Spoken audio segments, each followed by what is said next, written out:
Good afternoon, Bianca. Well, our camera was the first one rolling when FBI Director Kash Patel arrived on Capitol Hill for day 2 of testimony. And at the tail end, as he was going into that hearing, he said he's testifying simply about the truth. Take a listen. Believe the text messages were staged between the suspected assassin and Lance Twiggs.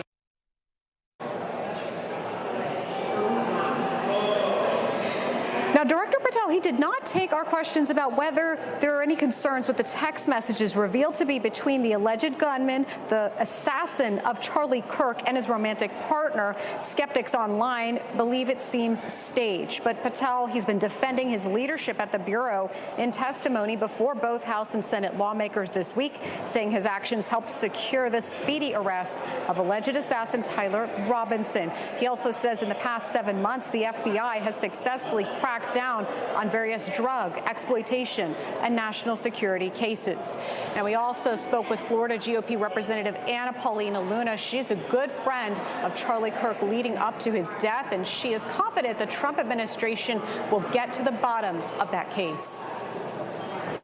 I don't think that they would be releasing staged information, and so I just really want to encourage people to understand that Charlie was very close to some of the most powerful people in government, and we are going to do everything that we can to ensure that every stone is unturned in regards to who was involved. Potentially, were there people that were radicalized, activated, were they recruited?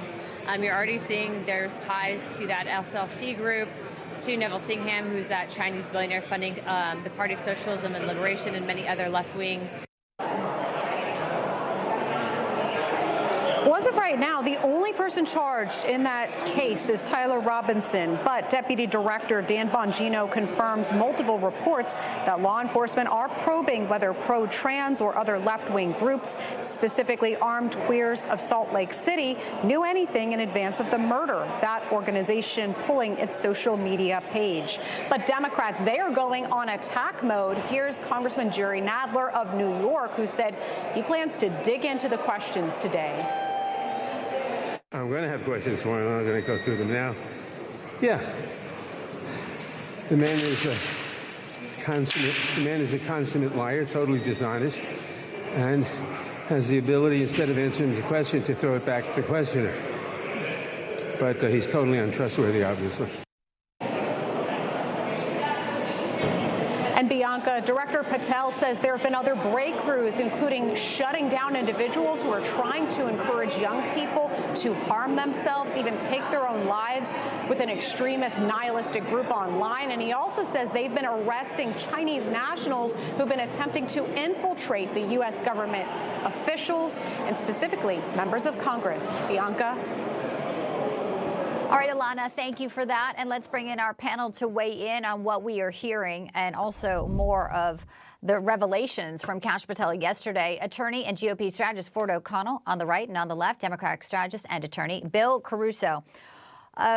They're looking at, according to Deputy Director Bongino, the potential for other groups, if there was an extended network that had any role in aiding and abetting the suspect who we saw for the first time in court. He said, we're looking into everything. There's not going to be a stone left unturned. One group which took down its Instagram page after the execution of Charlie Kirk, Ford, I'll start with you, is the Armed Queers SLC, or Salt Lake City. How concerned are you about some of these groups out there that may be getting funding and funding from overseas? Kash Patel says that's also something they want to know. I think that we always need to be worried about terrorism groups, whether they're at home or abroad. And I'll say this. Look, I have a hard time believing that Tyler Robinson did this on his own. Maybe, in fact, he did. But you have to follow every single read. And that's why Dan Bongino's absolutely right. We don't know what we don't know. I don't think the text messages were staged, but I also find it very hard to believe that this 22-year-old actually did this on his own.